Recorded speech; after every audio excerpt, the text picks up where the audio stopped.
I recognize the member from Toronto, St. Paul's. Thank you very, very much, Speaker. It's an honour to stand and represent my community in Toronto, St. Paul's, and to say a few words on the Government Bill 222, Ontario Rebuilding and Recovery Act. So the first thing I'd like to do is talk about the essential workers. You know, because at the end of the day, when I'm looking outside the window, whether it's the Eglinton 34 or it's the Eglinton 32, the buses are packed. The buses are packed. Social distancing cannot always happen.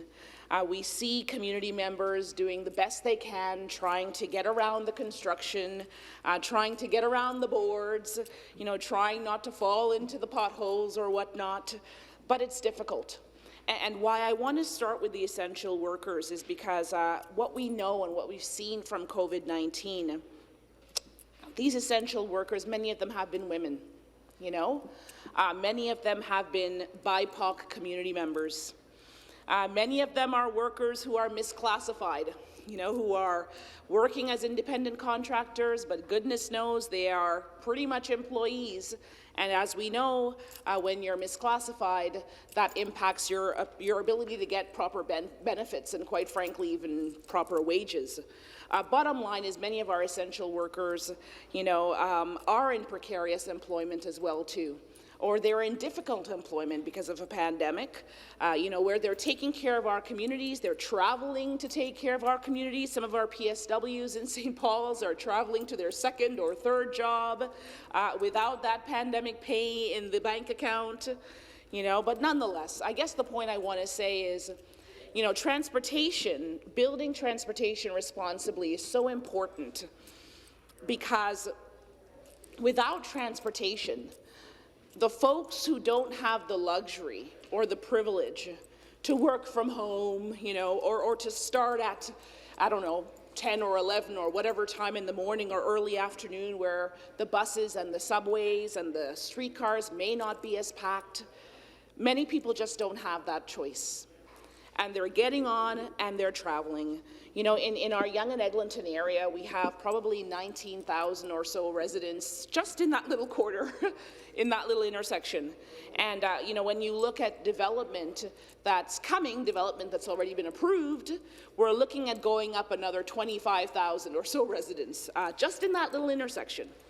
You know, so transportation is key to the way a community moves. It's key to a community's economy. It's key to a community's ability to feel like a community, you know, to get around, to shop local, to visit a friend. I mean, maybe not right now during the pandemic. But, you know, on that note about not right now during the pandemic, let me go back a little bit and just say that the issue of construction, you know, the issue of transportation, you know, building fast, you know, but frankly not necessarily better, has impacted my community for many, many, many years, long before I was sitting as an MPP, and frankly, even long before, you know, I felt the physical impacts of those delays myself. And these are delays that have caused families to lose their businesses. And I say families to lose their businesses rather than just shuttering of small businesses, because I think sometimes when we talk about the shuttering of small businesses, we forget that there's actually people behind those businesses, families, you know, immigrants who came to Canada, you know, planted themselves in Ontario and have given up everything to have that little convenience store franchise or to have that little, you know, radio show or hair shop or barber or restaurant. And they're struggling. And we have to recognize that their struggle should be our struggle here in the Legislative Assembly of Ontario. So for me, it's difficult to read Bill 222 and see it as progress, because what I'm hearing from community, what I'm hearing from our small business families, what I'm hearing from residents who can't sleep at night because of ongoing construction, is that consultation has been missing from this bill and many bills put forth by this government, quite frankly. I'm going to read some of the things that are particularly concerning. You know, Bill 222 amends the Building Transit Faster Act, enacted this year with Bill 171. What's really concerning is that the powers that this bill provides to the minister, it allows the minister, or in some cases a delegate, i.e. Metrolinx or the contractor, Crosslinks, to expropriate property. And expropriate property essentially means, take property away from the owner without a hearing of necessity. It requires developers to obtain Metrolinx issued permits for construction work within the corridor, enter or destroy private property without the owner's consent, enter or destroy municipal or BIA property without consent, or even compensation. And it cuts off access to municipal roads or water supplies, again without municipal consent. So I worry about any transit legislation that's going to impact our cities, impact our communities, impact my friends, whether it's on Yonge and Eglinton, Mount Pleasant and Eglinton, Dufferin and Eglinton, Little Jamaica, wherever, without them necessarily feeling like they have a seat at the table and a voice, being heard. I want to mention the noise complaints that we've received from construction. And I want to situate these noise complaints. These aren't just little bothers. These are people complaining about hearing noise in the middle of the night, people complaining about noise at 5 a.m. And listen, we're not talking about affordable housing noise here. We're talking about big, shiny, expensive condo development noise and commercial and corporate development noise. Metrolinx had said to me last year, because again, we've been complaining and we've been asking for supports for small business long before COVID-19. They said that a comprehensive noise analysis was completed by a third party which compares anticipated noise levels associated with construction activities against early morning ambient noise, a list of resident-based mitigations and operational measures that can be provided and implemented on site has been prepared in order to reduce the impact of extended work hours to local residents. And on the note of business support, they said, while Metrolinx does not compensate business owners or tenants in the form of tax breaks or operating subsidies for businesses that remain open during construction, Metrolinx makes every effort to ensure that businesses receive up-to-date information on construction activities and timing, and where they're directly impacted, they are supported. This involves significant outreach and public communication. So I get the emails, and I get to find out when there's going to be a concrete pour on my little area in Eglinton or whatnot. And while I'm thankful for that information, I'm not a small business owner, right? So, I think I would prefer as a small business owner, and small business owners have certainly told me this, some compensation from Metrolinx possibly. Compensation to help keep those doors opened. Compensation to ensure that, the cultural heritage, the look, the aesthetic of a community, the access to the stores that you love and the friends that you've made along the way in those stores aren't shuttered. So that's a concern that I definitely have.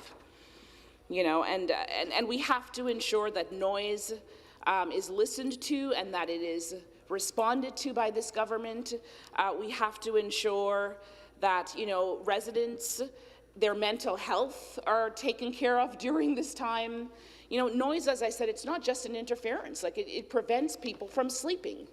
And, if you are, neurodiverse, if you are the parent of a young one, and these are people who have contacted me, the constant construction with no real deadline.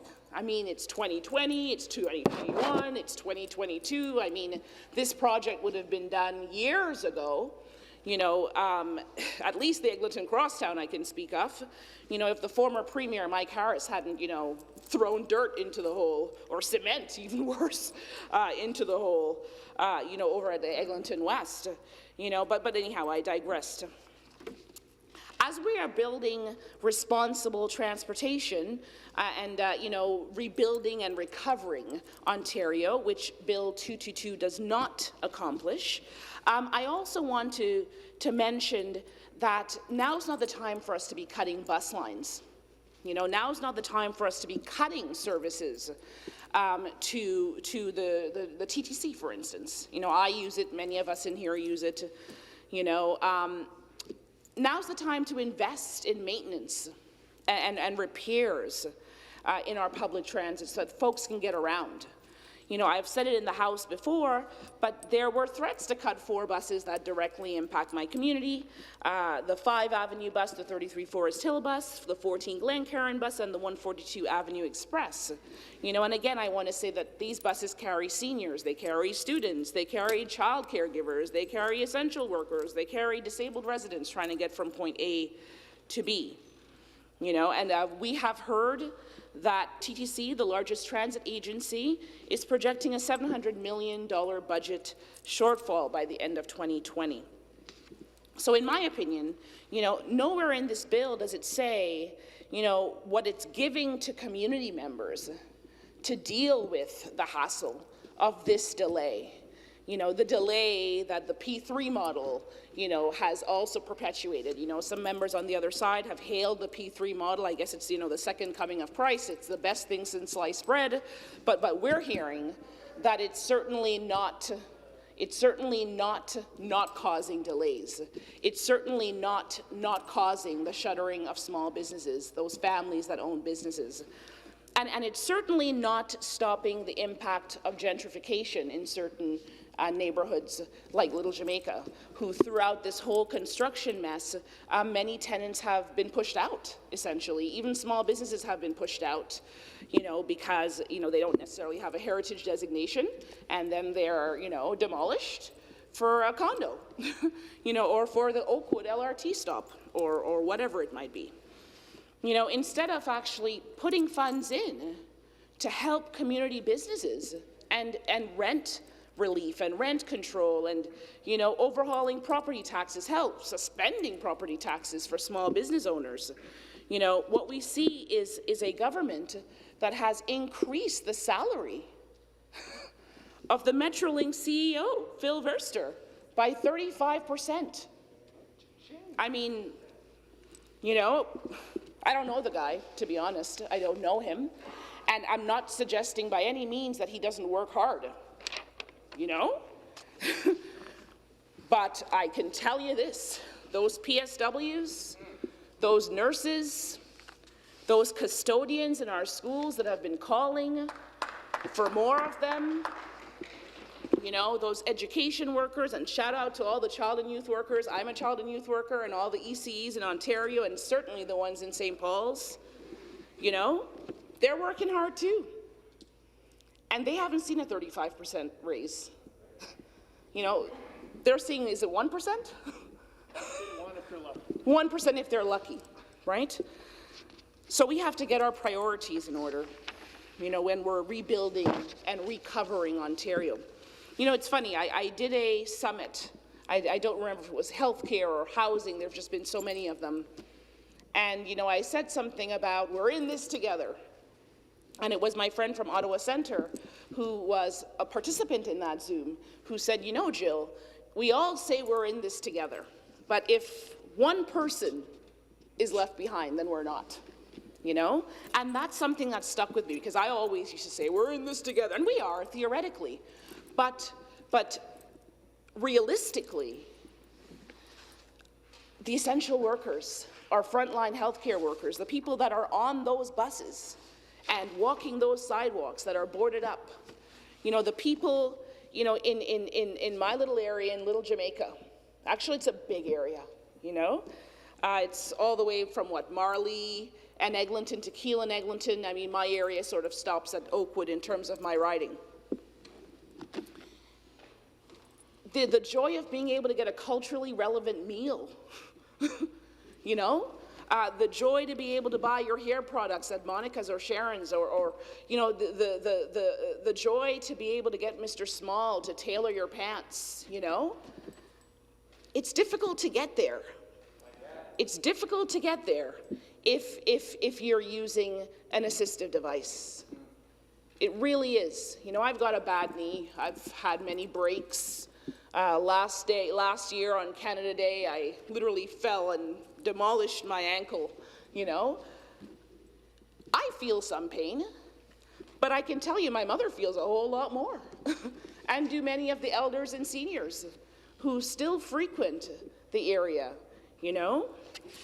On the note of Little Jamaica as well, I want to mention that there's a report circulating, and it's a report called A Black Business Conversation on Planning for the Future of Black Businesses and Residents on Eglinton Avenue West. And again, I want to say that this is because Little Jamaica has been advocating long before I was ever an MPP or even dreamt of it, to save the community. It's the community that my mom strutted up and down, you know, as a new person, as a newcomer to Toronto. You know, it's a community that brought us, you know, the cultural explosion that is reggae. You know, it is a community that has been known worldwide. Like, this is Little Jamaica we're talking about. And to look at it now, it's a skeleton of what it was in the 60s, the 70s, the 80s. And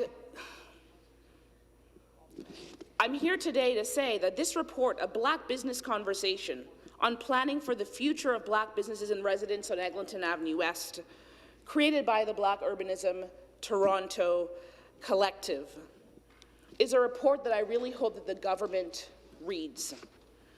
And in particular, there are calls to action in this report to both the city and also to the Minister of Transportation and to the, I was going to say the name of the Premier, but that'll be called out of order, to the Conservative government. You know, a call to Metrolinx to compensate businesses that have been impacted by COVID-19 up to $30,000. You know, maybe the government can consider starting an emergency stabilization small business grant or fund. And I see members of the government laughing, and maybe it's funny, maybe it's not, you know, but to me it's not funny, because at the end of the day, this community is dying, and it requires direct funding to keep it alive. Well, I didn't name the member because I'm trying not to be petty. I didn't name anyone. I just saw a laugh and I spoke about it. You know. Sorry, excuse me. Stop the clock. I would like to, yeah. You are standing on a point of order. Yep. I just wanted to acknowledge that it actually was me, the member for Markham Stouffville, who was laughing at a wonderful joke that my 12-year-old daughter sent for me. She had a tough day at school today, and I thought it was quite funny. So, Thank you. That's not a point of order. But I will return back to the member from Toronto, St. Paul's. I appreciate the apology, Speaker, from the Conservative member. And, you know, I will also take the moment to give my own regrets for making the assumption that I was being laughed at. But the reality is I've been laughed at and, you know, and spoken down to many times in this House. So, you know, sometimes you just come in with your backup because you're not sure if you're going to be heard. And as I've said a million times, I don't care if anyone in this building likes me, but it's important that the government listen to me because I'm here representing St. Paul's, right? And St. Paul's needs compensation for our businesses. And this is a call coming specifically from Black Urbanism TO. St. Paul's needs real affordable housing. And I mention housing because the NDP, we submitted amendments to transportation bills that this government has put forth, and they have been turned down. And those amendments included community benefits agreements for our communities, more schools, affordable housing, you know, community centers, daycares, green space, parks, and they were turned down. That's concerning. Our businesses in St. Paul's need rent relief, and they need rent relief on commercial and residential properties, and a moratorium on evictions, to be honest.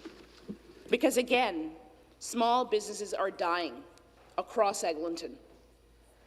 They're dying, not because the community isn't trying to support, not because the community is afraid to support, but in some cases they fundamentally cannot access the space to support.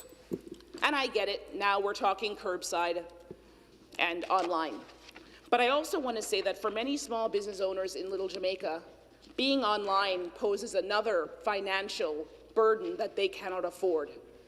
So I'm hoping that maybe the government, will consider BIPOC communities, consider women entrepreneurs who are disproportionately impacted by all of their legislation, and make the necessary changes. Thank you. Thank you very much.